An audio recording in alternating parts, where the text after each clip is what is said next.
Enquanto o vídeo não começa, que tal ir curtindo e compartilhando com seus amigos? Se não for inscrito, se inscreva e ative o sininho. A IPF agradece.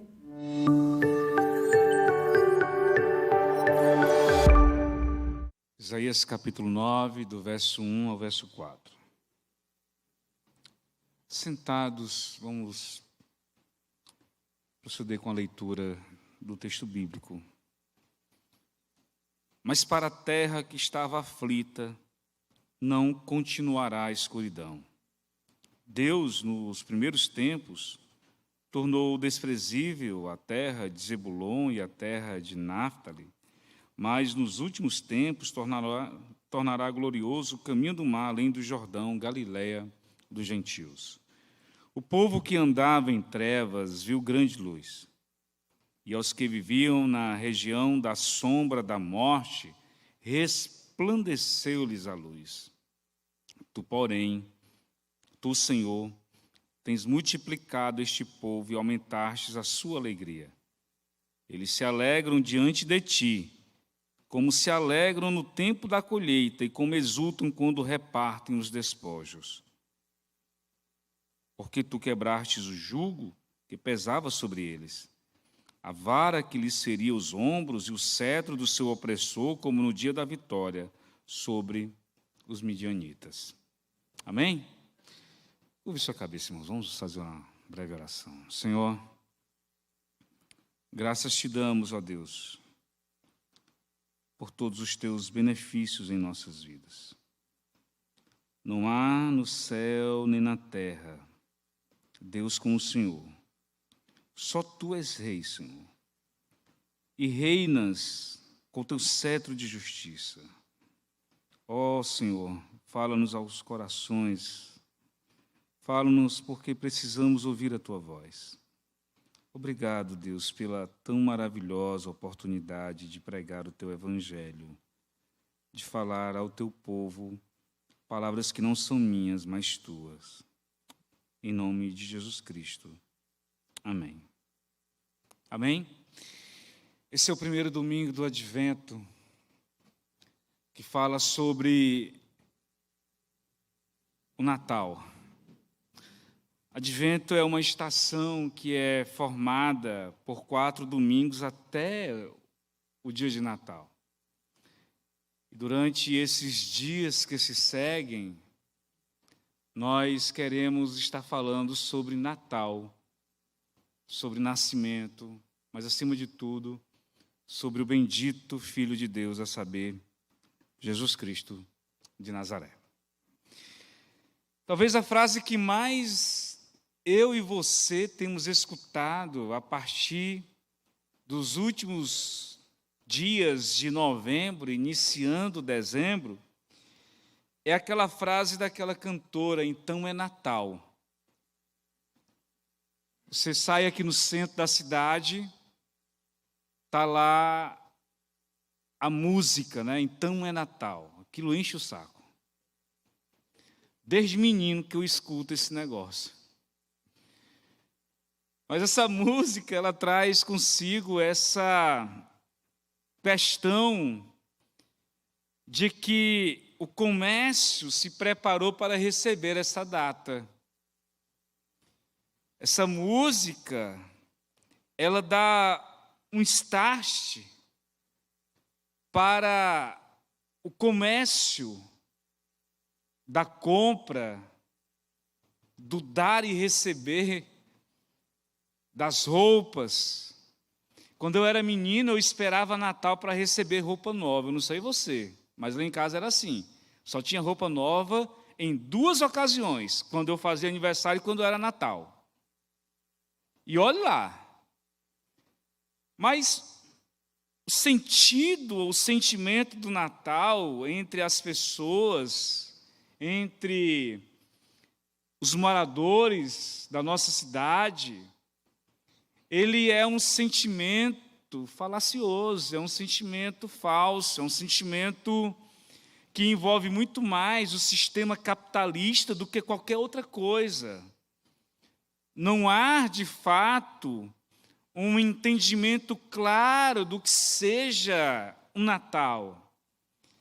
E para nós, está muito além de uma música, está muito além da guirlanda, está muito além da árvore de Natal suspensa, erguida dentro da sua casa, na igreja. Há igrejas que têm árvore de Natal, tem guirlanda, tem aqueles negocinhos lá, aqueles enfeites. Natal está além disso.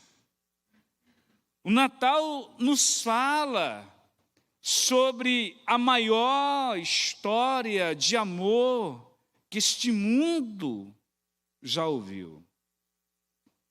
O Natal fala sobre duas coisas profundamente importantes para a nossa fé: o nascimento de Cristo e a segunda volta de Cristo. Inclusive, quando nós falamos sobre advento, o advento também prepara o nosso coração e a liturgia e esse momento para a segunda volta de Jesus Cristo de Nazaré.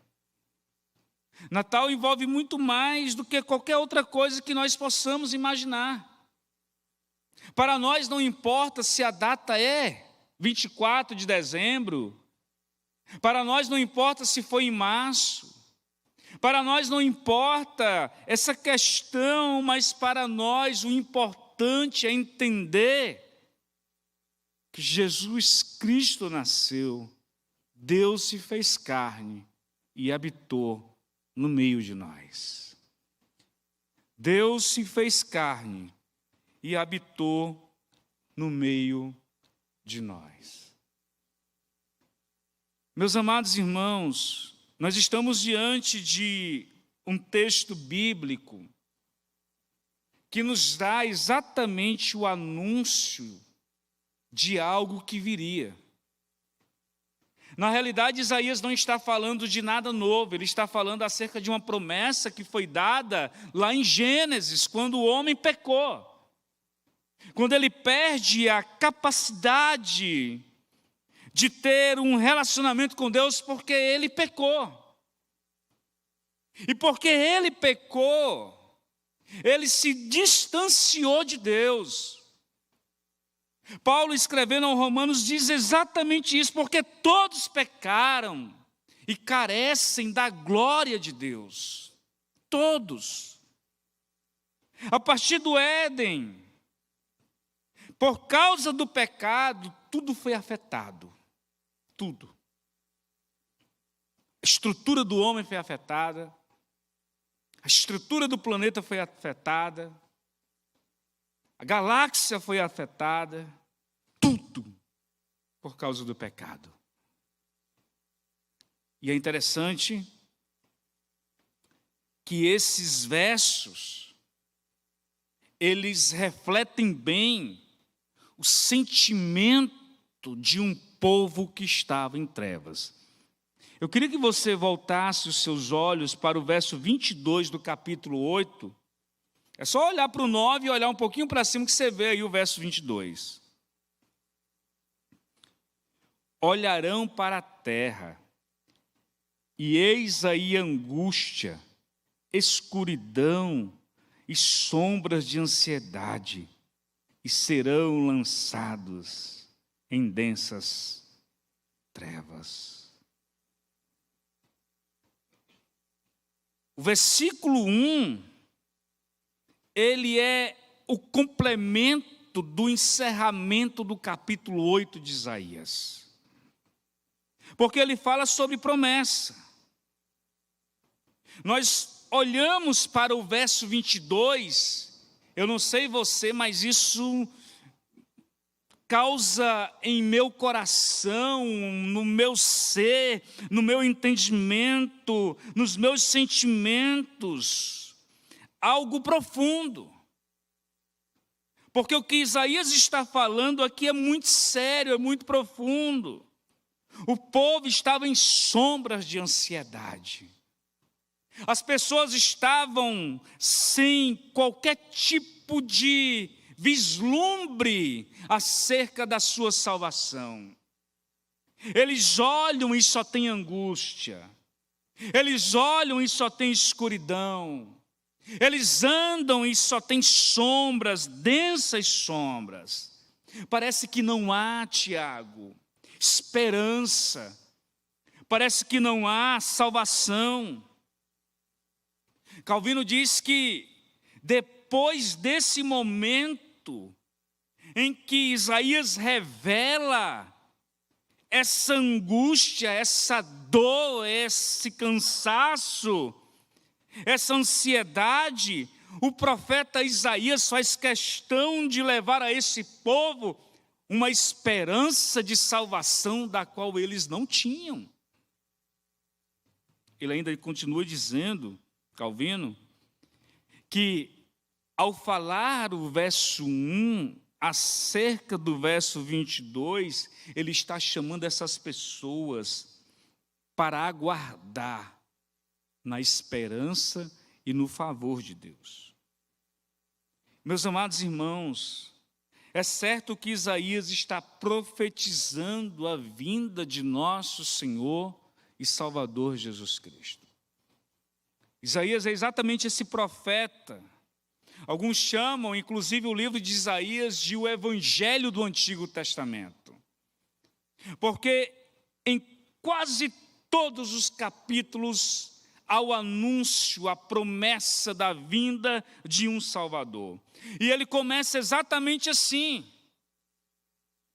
fazendo uma promessa para esse povo que estava angustiado, dando a eles a esperança, a certeza de que a salvação viria, de que a angústia iria ser dissipada, de que a dor iria ter consolo, de que as lágrimas seriam enxugadas, de que essas pessoas que olharam para a terra em escuridão e sombras densas, estariam, como diz o verso 1, mas para a terra que estava aflita não continuará a escuridão. Para a terra que estava aflita não continuará a escuridão. Deus, nos primeiros tempos, tornou desprezível a terra de Zebulon e a terra de Náftali, mas nos últimos tempos tornará glorioso o caminho do mar, além de Jordão, Galileia dos gentios. Ele dá uma promessa a esse povo. E duas palavras são importantes nesse momento. Mas a terra que estava aflita não continuará em escuridão. A aflição por causa do pecado, a aflição por causa da escuridão, a aflição por causa da angústia, a aflição porque estão os seus pés sem lâmpadas, para que possam caminhar, sem alguém que os guie, para que eles possam chegar a um destino. Eles estão aflitos, e essa aflição está estampada no verso 22, como nós lemos agora. Interessante é que ele não fala apenas de aflição, mas ele fala também de escuridão. Certo autor disse certa vez que, ao mencionar a palavra escuridão, Isaías estava falando de dois tipos de escuridão. A primeira, logicamente, a escuridão por causa do pecado. O pecado coloca a pessoa em escuridão, em trevas. Se não for a luz, ele ou ela andará em trevas. E o povo estava andando exatamente em trevas. O mundo estava andando em trevas.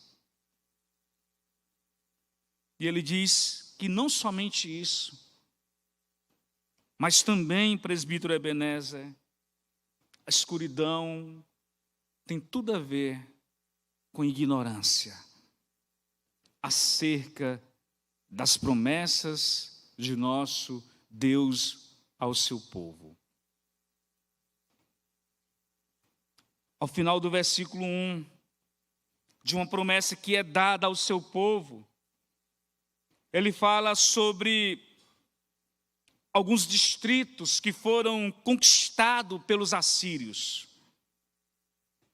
Eu vou tentar falar o nome, né? Tiglat, e depois um outro conquistador assírio derrotou. E nós sabemos como os assírios, quando eles conquistavam a nação, como eles faziam e a forma cruel com que eles agiam com o povo a quem eles escravizavam. Primeiro nós temos uma promessa de que esse povo que está aflito não continuará na escuridão. Depois dessa promessa, nós temos o profeta nos levando à execução dessa promessa que um dia iria se cumprir. Note comigo o verso 2. O povo que andava em trevas viu grande luz, e aos que viviam na região da sombra da morte, resplandeceu-lhes a luz. A expressão inicial de Isaías é muito importante. Ele diz no verso 2 que o povo que andava em trevas viu grande luz.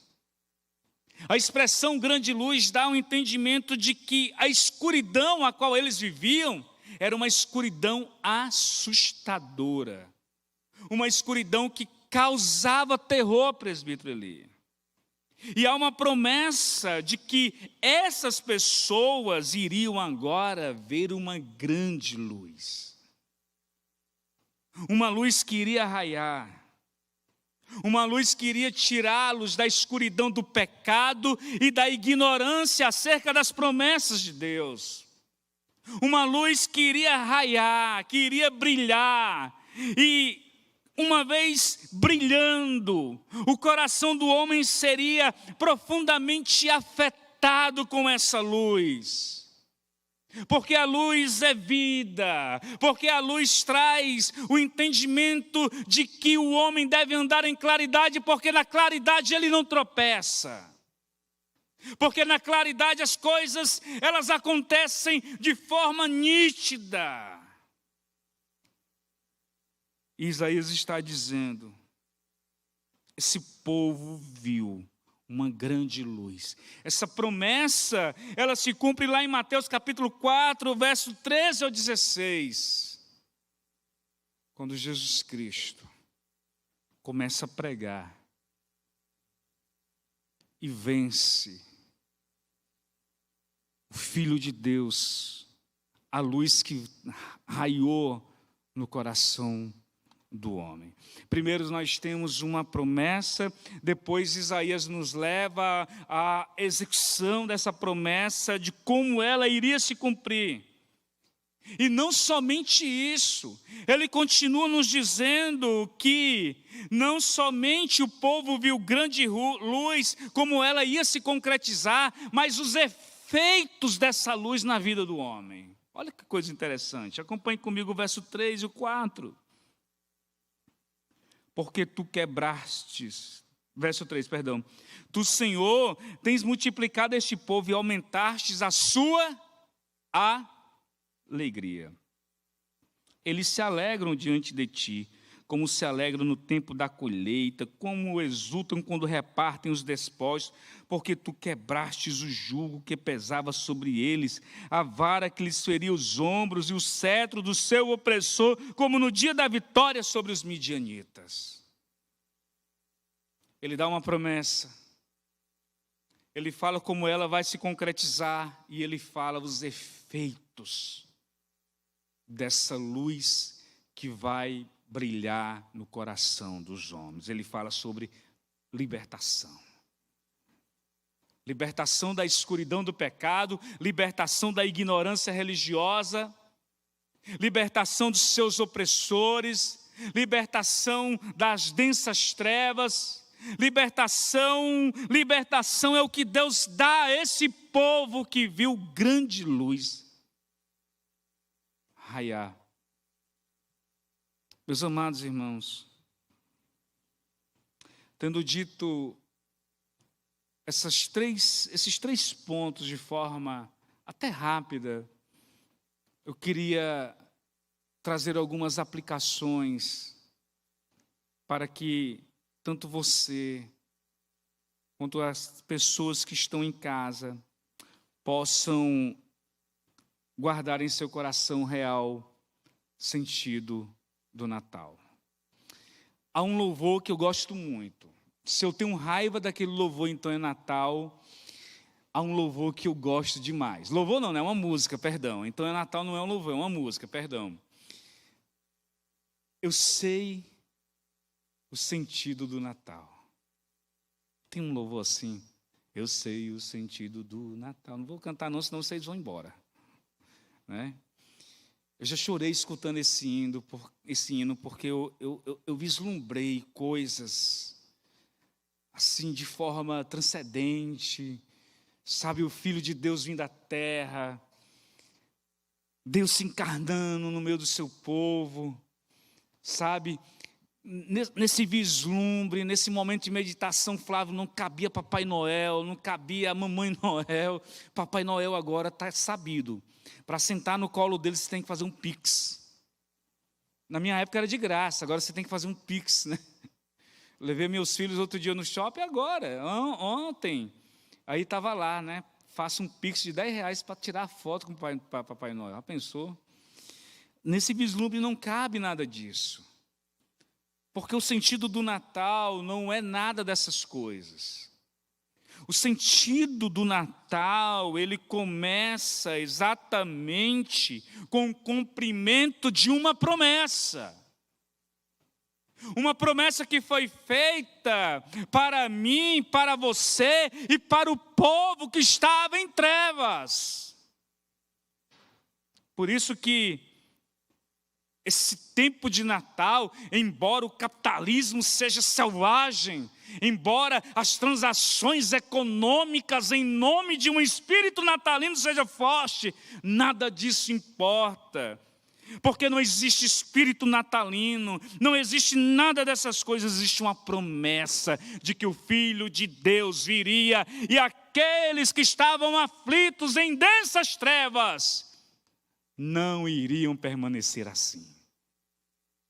O Natal começa exatamente com isso, irmão. Cantar, eu sei o sentido do Natal, é cantar acerca de uma promessa que se realizou, uma promessa que se materializou.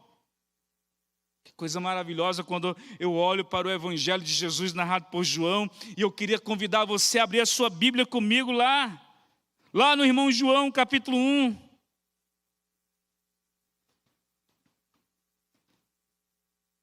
Veja,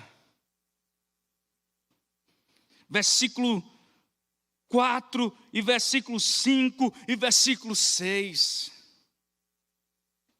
A vida estava nele, a vida era a luz dos homens. A luz resplandece nas trevas e as trevas não prevaleceram contra ela. Houve um homem enviado por Deus e o nome dele era João. Verso 7, este veio como testemunha para testificar a respeito da luz, para que todos viessem a crer por meio dele. Eu sei que você sabe João capítulo 3, verso 16, eu quero que você fale em alto e bom som juntamente comigo. Vamos lá? Porque Deus...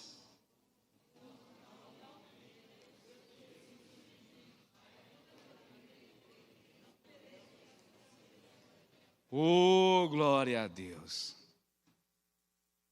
Porque Deus amou o mundo. E essa promessa só foi capaz de se cumprir por causa desse amor. Quando nós olhamos para o irmão Lucas, abra aí comigo o Evangelho de Jesus narrado por Lucas.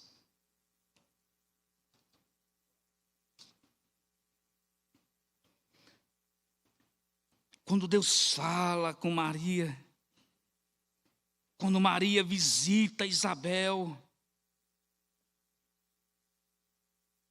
a expressão de Maria, capítulo 1 de Lucas, versículo 46. Então Maria disse: a minha alma engrandece ao Senhor, E o meu espírito se alegrou em Deus, meu Salvador, porque Ele atentou para a humildade da sua serva, pois desde agora todas as gerações me considerarão bem-aventurada, porque o poderoso fez grandes coisas, santo é o seu nome, a sua misericórdia vai de geração em geração sobre os que o temem, agiu com braço forte, valorosamente dispersou os que no coração alimentavam pensamentos soberbos. Derrubou dos seus tronos os poderosos e exaltou os humildes, encheu de bem os famintos e despediu vazios os ricos. Amparou Israel, seu servo, a fim de lembrar-se da sua misericórdia a favor de Abraão e da sua descendência para sempre, como havia prometido aos nossos pais. Quando Zacarias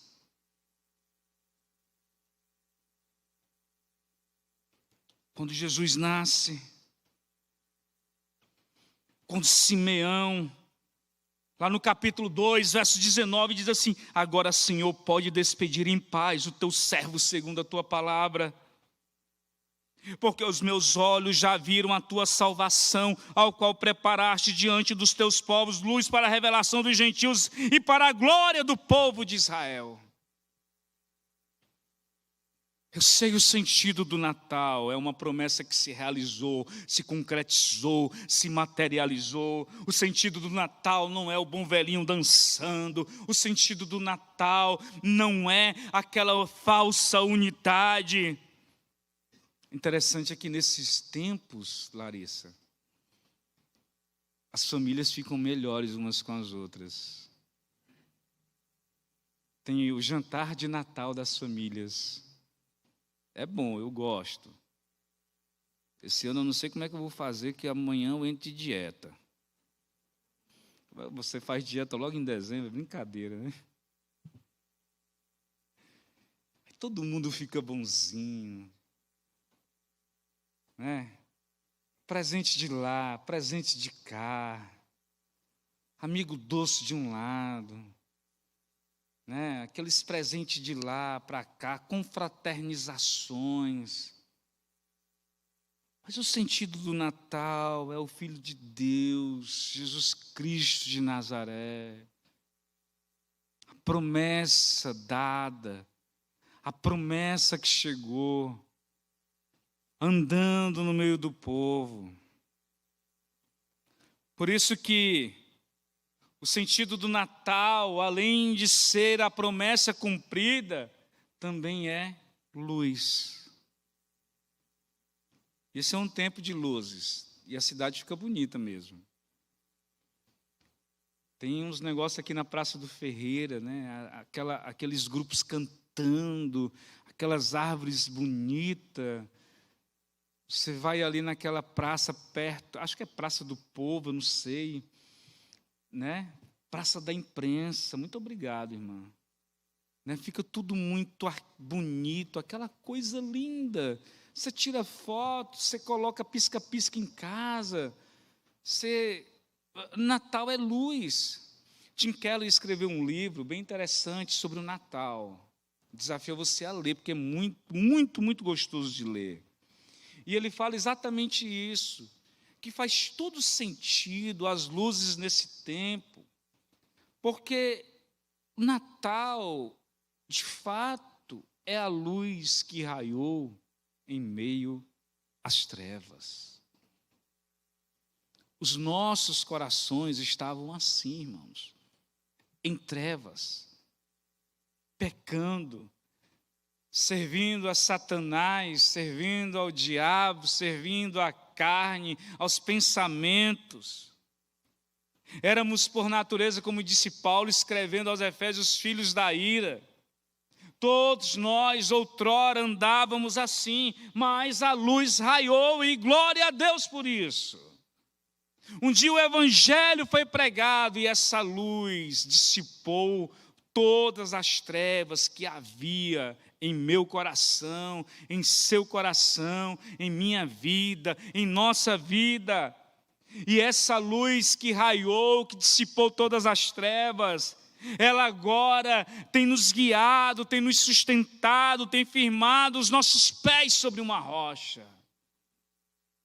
E como é gostoso andar na luz. Como é maravilhoso caminhar durante o dia, porque luz tem tudo a ver com o dia. Jesus fala exatamente isso. Quem anda à noite tropeça, mas quem anda de dia não tropeça, porque vê as coisas ao seu lado. É como se ele estivesse dizendo que a escuridão dos nossos olhos nos faz tropeçar. Mas agora, por causa da bondade de Deus, do evangelho pregado, como bem disse João lá no capítulo 1, quando ele fala sobre essa luz que resplandece nas trevas, e uma coisa, as trevas não prevalecem contra ela. Se você está no escuro e você acende um pontinho de luz, aquele pontinho de luz faz toda a diferença dentro da sua casa. Nós estamos há 2 meses morando no Passaré, 2 meses, pouco mais, né? Pouco mais já de 2 meses. Morávamos aqui no Rodolfo Teófilo e nos mudamos para o Passaré. E a nossa casa tem alarme. Chique, né? Você aperta o botãozinho lá, aquela zoadinha, sai de casa, fica tranquilo. O bicho é berrento, pense. Quando o negócio dispara, chega a dar uma dor no juízo.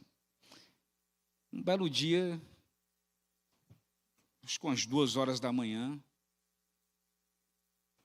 o alarme disparou. Eu gelei na cama. Estão forçando a casa. O cuscuz não é cão de guarda, é um shih tzu, chato pra caramba.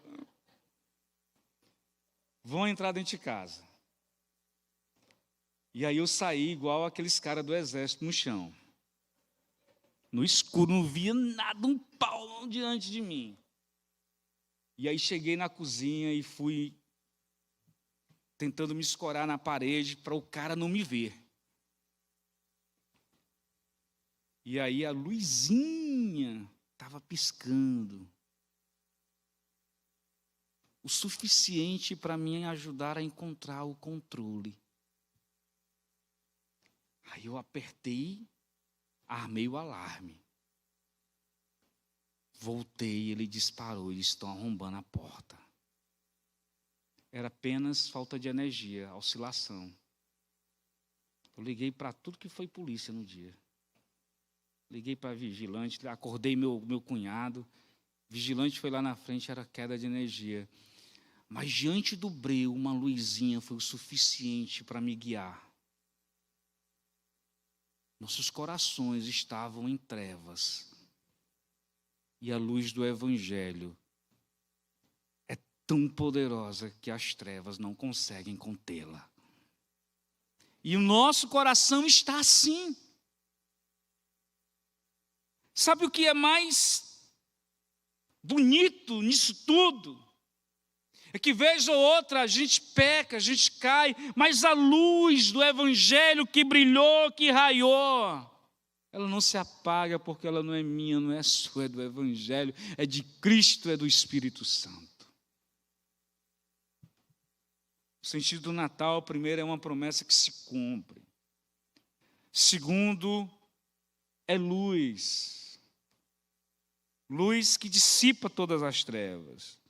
E o sentido do Natal, irmãos, é libertação. Nós somos libertos para a glória de Jesus Cristo de Nazaré. Todos nós andávamos em trevas. A luz raiou e as algemas do pecado caíram.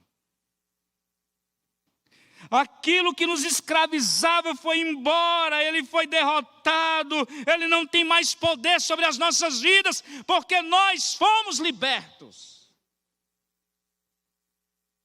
Randy Pope, o idealizador do discipulado Life on Life, escreveu uma lição, e ele fala algo tão interessante acerca dessa libertação que muitas vezes nós não entendemos. Ele disse assim: imagine você num grande navio e tem um comandante que guia o navio, que manda em vocês, e de repente esse comandante ele sai porque ele é mau, porque ele escraviza. E agora imagine você que não serve mais a esse comandante, mas a um outro comandante, e esse comandante está ali preso. Há muita gente que acha que Satanás está solto. A doutrina reformada diz que Satanás está preso. Na realidade, não é a doutrina reformada, é a palavra de Deus, ele está preso. E aí ele diz assim: quando nós pecamos, nós achamos que ainda servimos a esse outro comandante, quando na realidade servimos a Cristo Jesus, nosso Senhor. Ele nos libertou. Quando você olha para os 4 evangelhos, tem algo magnífico ali. Todas as vezes que Jesus aparecia e tinha alguém endemoniado, o demônio chegava e dizia: ainda não é a nossa hora, não é o nosso tempo. Eles se ajoelhavam, eles se prostravam. As pessoas que estavam endemoniadas diante de Jesus eram libertas. E esse mesmo Jesus ainda liberta as pessoas da escuridão e da ignorância. Ele continua sendo o mesmo, irmãos. Ele ainda é luz. Ele ainda faz maravilhas. Ele ainda pega gente que está na sarjeta do pecado, escravizado pelo diabo, e muda essa vida. Isso é o Natal. É o sentido, é o objetivo do nascimento do Filho de Deus. Porque ele nasceu. Encravou na cruz todo escrito de dívida que havia contra mim e contra você. Somos libertos para a glória de Jesus Cristo de Nazaré. Não servimos a outro comandante, mas servimos a Ele. Então, primeiro, Natal é uma promessa que se materializou. Segundo, Natal é luz. Luz que dissipa todas as trevas. E Natal é libertação na pessoa bendita de seu Filho Jesus Cristo de Nazaré.